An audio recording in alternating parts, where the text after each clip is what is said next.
Mheshimiwa Naibu Spika, mimi nataka niongee mambo makubwa mawili. La kwanza ni namna ya kuifanya Tanzania, nchi yangu, iwe nchi ambayo haitegemei misaada kutoka kwa wageni kuendesha uchumi wake, kuongeza pato la taifa. Jambo la pili itakuwa ni namna ya kupunguza matumizi yetu ili kama nchi tuweze kujitegemea. Na Mheshimiwa Spika, nikupe picha ndogo tu ambayo nilishaiongea hapa ndani mara kadhaa na nitapaka nirudie tena leo. Naishi katika taifa tajiri sana, tajiri mno. Tanzania ni nchi tajiri sana na najivuna kuwa Mtanzania. Kila mahali ninapokwenda nawaambia natoka katika taifa tajiri. Kwa utalii wa natural destination, Tanzania nchi yetu ni nchi ya kwanza Afrika, lakini ni nchi ya pili duniani. Kwa makaa ya mawe ni nchi ya 50, kwa gesi asilia ni nchi ya 82, kwa dhahabu ni nchi ya 20, kwa helium gesi ni nchi ya kwanza, kwa almasi ni nchi ya 10. Kwa ukubwa wa ardhi, Tanzania ina ardhi yenye ukubwa wa kilomita za mraba 945.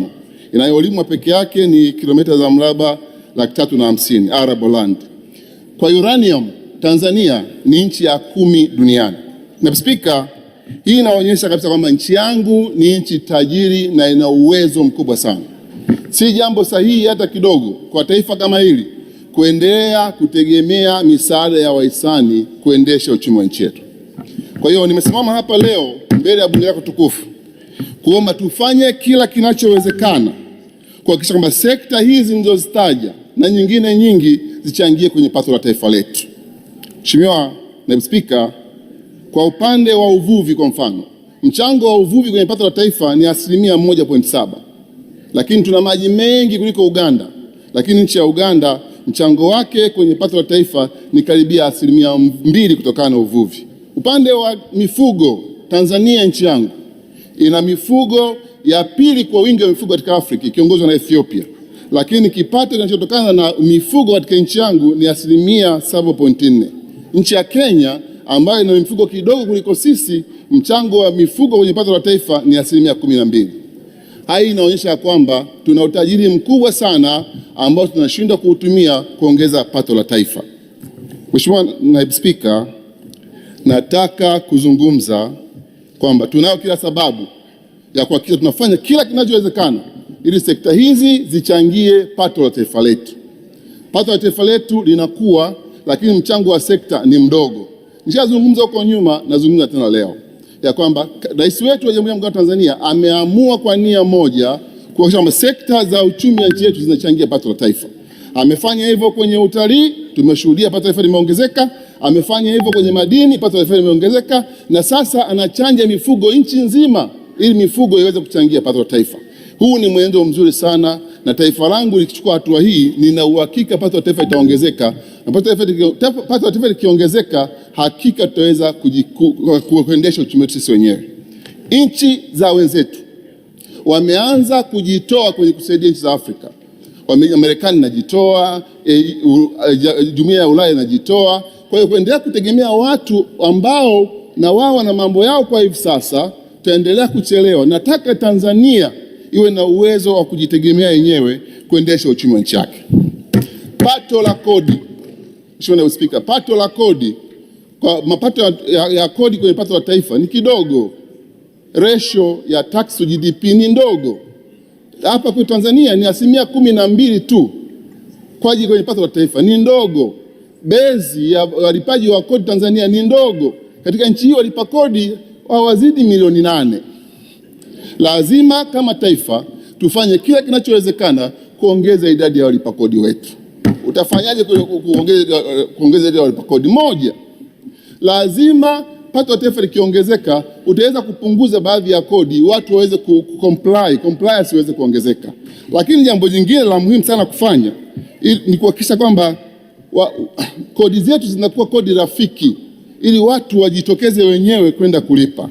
Na uhakika kabisa kwamba tukiweza kufanikiwa kuhakikisha watu wanalipa kodi wanavyotakiwa kulipa na wajitokeze wenyewe, pato la taifa itaongezeka. Na pato likiongezeka, hakika tutaweza kuendesha uchumi wetu kwa urahisi zaidi. Jambo la pili ni namna ya kupunguza matumizi yetu. Mheshimiwa Naibu Spika, hata kwenye familia ya kawaida, baba mwenye nyumba hapo nyumbani kwako, unapoingia kwenye wakati mgumu, kuna mambo ya kupunguza. Ombi langu mimi, natamani kuona tunaingia kwenye hali ngumu ya uchumi kama taifa.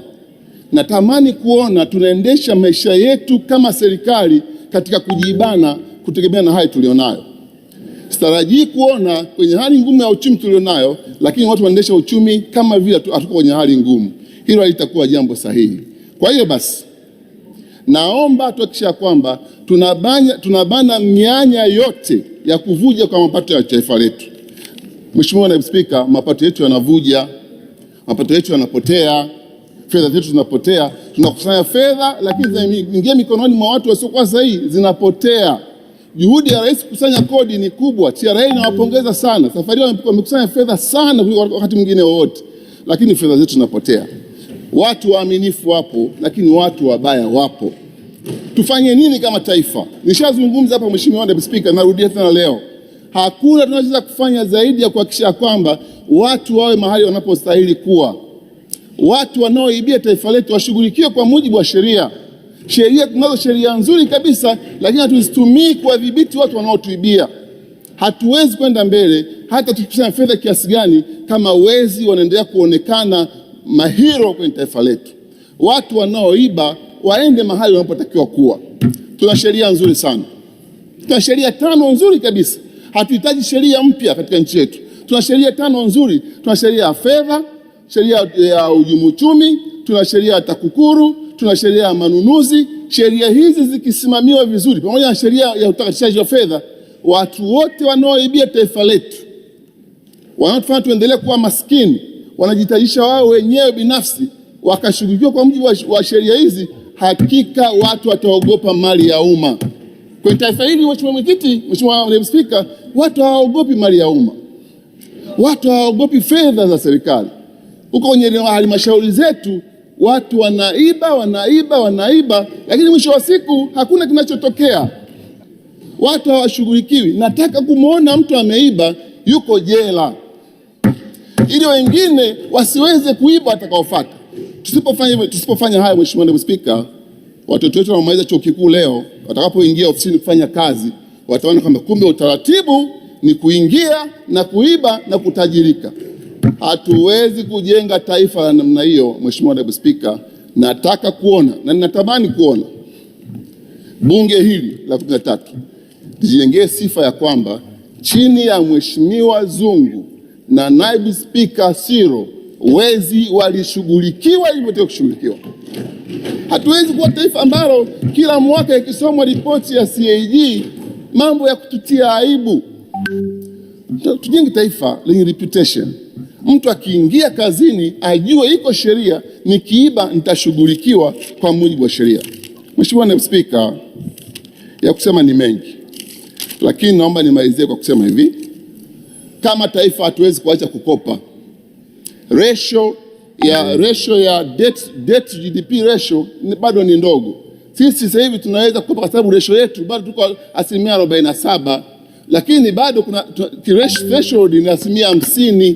Naomba kama inawezekana kukopa, tukope ili tuweze kuchochea maendeleo ya nchi yetu. Lakini tukope tu pale ambapo ni lazima kukopa. Tofauti na hapo, tutumie mapato yetu ya ndani kuendeleza nchi yetu. Mheshimiwa Naibu Spika, nakushukuru sana. Asante, naunga mkono.